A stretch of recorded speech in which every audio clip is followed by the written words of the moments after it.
Assalamualaikum warahmatullahi wabarakatuh. Perkenalkan, nama saya Nur Wasila dari SMP Negeri 235 Jakarta. Saya adalah mahasiswa PPG dalam jabatan tahun 2022 Universitas Negeri Malang.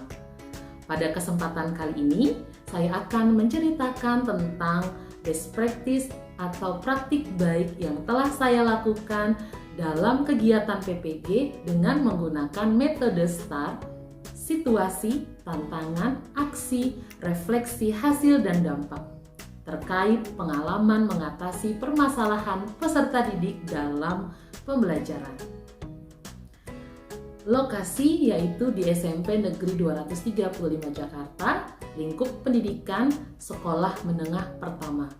Tujuan yang ingin dicapai yaitu meningkatkan motivasi belajar IPS, materi perubahan ruang di negara-negara ASEAN melalui penerapan model pembelajaran Problem Based Learning atau PBL peserta didik kelas 8 SMP Negeri 235 Jakarta. Penulis saya sendiri Nur Wasila, tanggal 26 Agustus 2022. Yang pertama dari metode STAR adalah situasi. Kondisi yang menjadi latar belakang masalah, mengapa praktik ini penting untuk dibagikan, apa yang menjadi peran dan tanggung jawab dalam praktik ini. Kondisi yang menjadi latar belakang masalah, yang pertama, peserta didik tidak semangat dalam mengikuti pembelajaran. Yang kedua, peserta didik tidak memahami materi pelajaran IPS. Yang ketiga, peserta didik mengantuk saat belajar. Yang keempat, peserta didik tidak mengerjakan tugas. Dan yang kelima, peserta didik tidak aktif dalam kegiatan pembelajaran. Mengapa praktek ini penting untuk dibagikan? Karena banyak guru yang mengalami permasalahan seperti yang saya alami.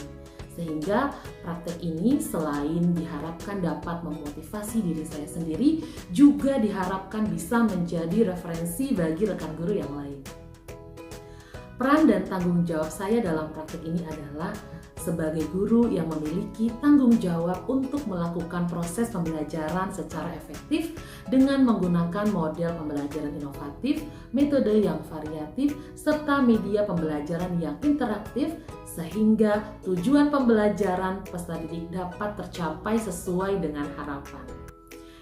Yang kedua dari metode STAR adalah tantangan. Apa saja yang menjadi tantangan untuk mencapai tujuan tersebut? Siapa saja yang terlibat?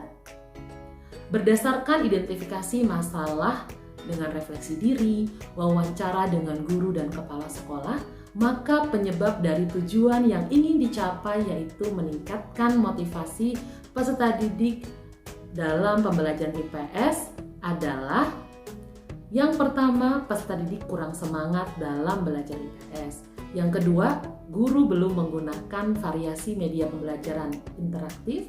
Yang ketiga, guru belum menerapkan model pembelajaran inovatif. Dan yang keempat, guru belum menerapkan metode pembelajaran yang variatif.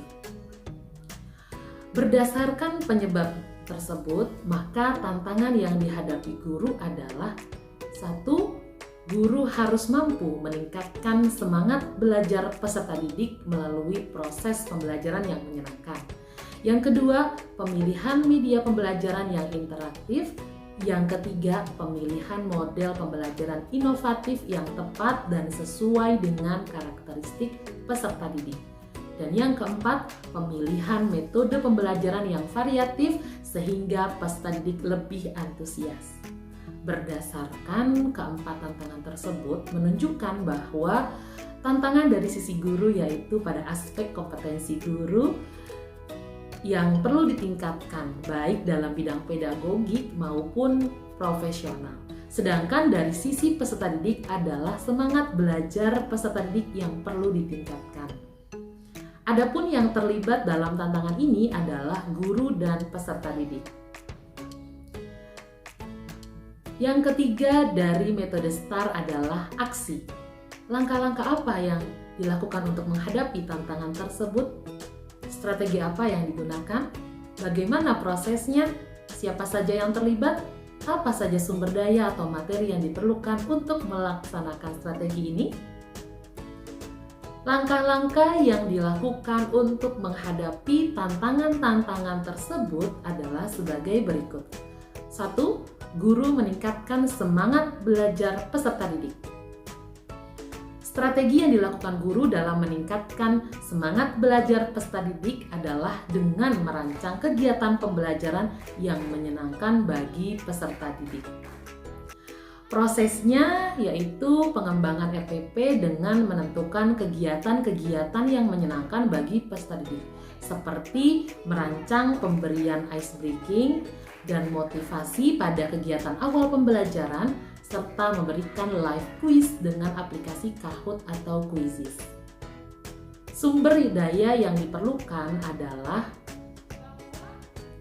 kemampuan dan kreativitas guru dalam memberikan ice breaking yang seru, memotivasi peserta didik untuk aktif dalam kegiatan pembelajaran, dan kemampuan guru dalam menggunakan aplikasi kuis berbasis online. Aksi yang kedua yaitu pemilihan media pembelajaran yang interaktif. Strategi yang dilakukan dalam pemilihan media pembelajaran adalah dengan memilih media pembelajaran yang tepat dan sesuai dengan karakteristik peserta didik. Dalam hal ini, guru memilih media pembelajaran antara lain Canva, YouTube, aplikasi Kahoot dan Quizizz, serta aplikasi Wheel of Name.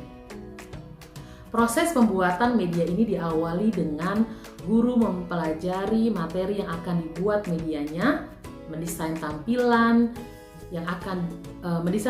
dengan menggunakan aplikasi Canva, serta mengintegrasikan video YouTube, aplikasi Wheel of Name, aplikasi Quizizz atau Kahoot ke dalam Canva. Adapun sumber daya yang diperlukan adalah kemampuan dan kreativitas guru dalam menggunakan berbagai media pembelajaran dan mengintegrasikannya menjadi satu media atau all-in-one, serta kemampuan dalam menggunakan media tersebut. Aksi yang ketiga yaitu pemilihan model pembelajaran inovatif. Strategi yang dilakukan dalam memilih model pembelajaran inovatif adalah dengan memahami karakteristik peserta didik dan karakteristik materi pelajaran serta disesuaikan dengan alokasi waktu yang tersedia untuk materi tersebut. Dalam hal ini, guru memilih model pembelajaran Problem Based Learning atau PBL. Proses pemilihan model ini diawali dengan guru mempelajari tentang model pembelajaran inovatif. Kemudian guru memilih model yang tepat dengan memahami karakteristik peserta didik dan karakteristik materi pelajaran dengan melihat buku paket atau referensi lainnya, serta menyesuaikan alokasi waktu yang tersedia. Ya, dalam hal ini yang dipilih adalah PBL. Lalu sumber daya yang diperlukan dalam pemilihan model ini adalah pemahaman atau kompetensi guru terkait sintak-sintak dan langkah-langkah pembelajaran dalam model PBL dan pemahaman guru terhadap materi pelajaran. Yang keempat, aksi yang keempat yaitu pemilihan metode pembelajaran yang variatif. Strategi yang dilakukan guru dalam memilih metode pembelajaran yang variatif adalah dengan memperhatikan karakteristik peserta didik dan materi pelajaran.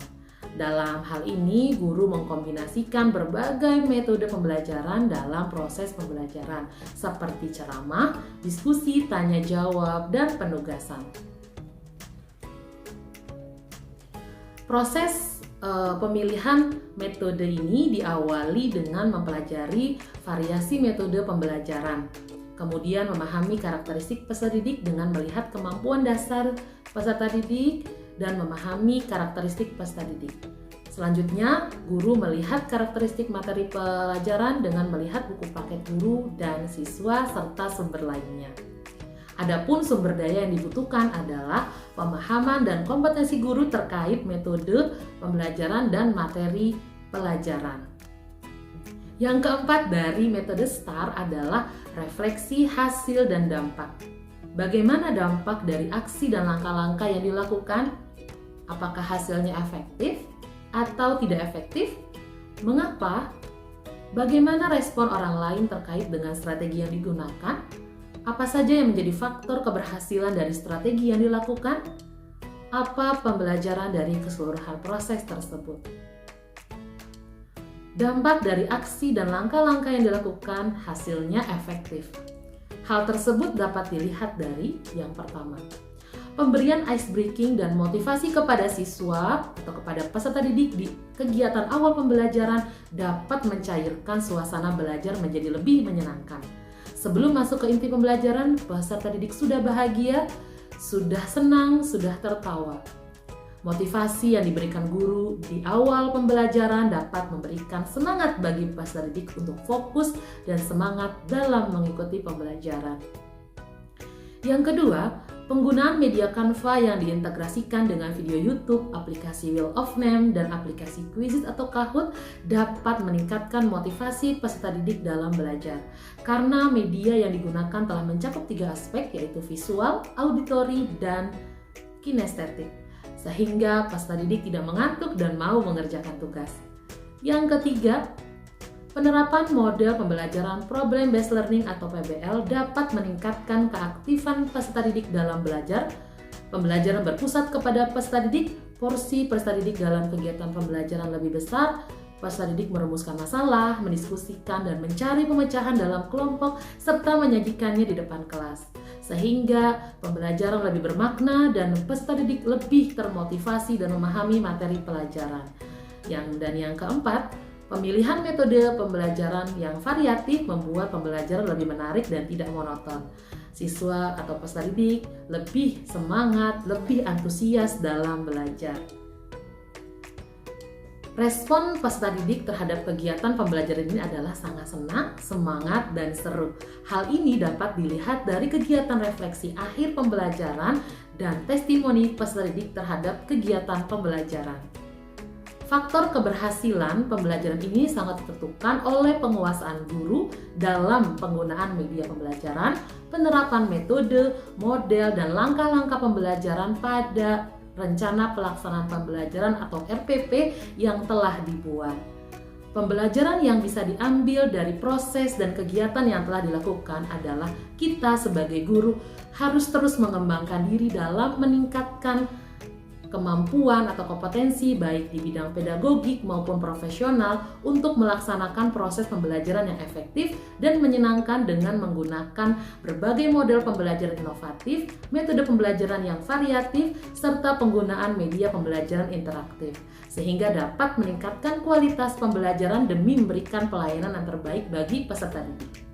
Demikian yang saya dapat sampaikan tentang praktik baik yang telah saya lakukan terkait pengalaman mengatasi permasalahan peserta didik dalam pembelajaran dengan menggunakan metode STAR, situasi, tantangan, aksi, refleksi, hasil, dan dampak. Terima kasih. Wassalamualaikum warahmatullahi wabarakatuh. Saya Sensi dari kelas 8D. Menurut saya pembelajaran IPS dulu sangat tidak menarik, kurang seru, dan bikin ngantuk dan susah dipahami. Namun saat Nur Wasilah mengajar, mengubah segalanya menjadi seru, asik, menarik, dan mudah dipahami dan menyenangkan. Saya Alfina Sahila dari kelas 8D. Menurut saya, pembelajaran IPS Bu Nur Wasilah sangat menyenangkan, memotivasi, dan membuat saya semangat untuk belajar. Karena di dalam pembelajaran Bu Nur Wasilah, kami disuruh untuk merumuskan masalah, menyelesaikan masalah, diskusi, presentasi, tanya jawab, dan diakhiri dengan kuis yang menyenangkan. Nama saya Nazar dari kelas 8D. Menurut saya pembelajaran IPS yang sekarang sangat seru, menarik, karena ada ice breaking, diskusi, presentasi, dan juga ada kuis dari Kahoot yang sangat seru. Saya Rizka Ramadhani dari kelas 8B. Menurut saya pembelajaran yang dilakukan Bu Nur Wasilah itu sangatlah menarik karena ada diskusi, kerja kelompoknya, itu ada game yang Kahoot itu bikin saya semangat dan asik dalam pembelajaran. Simon berkata, siap gerak, istirahat di tempat gerak. Istirahat. Oke, turunkan. Ya, 2 kelompok silakan duduk. Tinggal 1, 2, 3, 4 kelompok ya. Simon berkata, tegak gerak. Tepuk tangan. Ayo. Oke, silakan yang berempat maju ke depan. Ibu ingin kalian merumuskan ya. Kita akan masuk ke inti pelajarannya.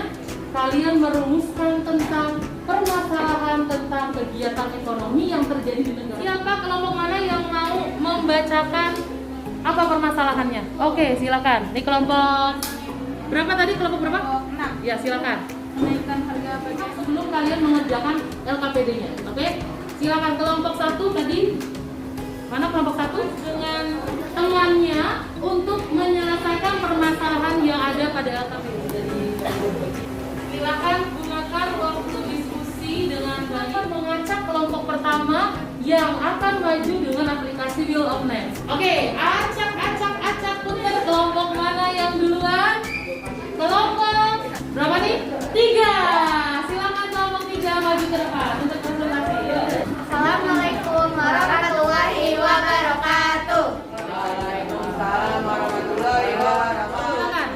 Ini kelompok berapa tadi? Kelompok 6. Kelompok 6 mau bertanya ke kelompok berapa? Mau bertanya ke kelompok Berapa? 7. Silakan. apa peran Indonesia dalam bidang ekonomi di ASEAN? Silakan kelompok 7. Indonesia sebagai penghasil batu bara terbanyak. Oke, terima kasih untuk yang telah memberikan pertanyaan dan telah menjawab pertanyaan. Tepuk tangan untuk kita semua. Alhamdulillah semuanya telah menjawab dengan tepat. Oke, kalian semua luar biasa, keren ya. Oke. Ini yang merupakan produk yang dihasilkan oleh negara Singapura. Tekstil tembakau emas berat.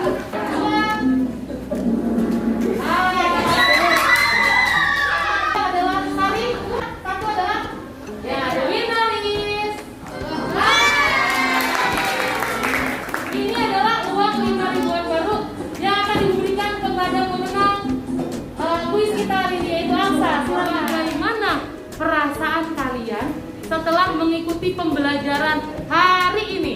Oke, gimana? Senang ya?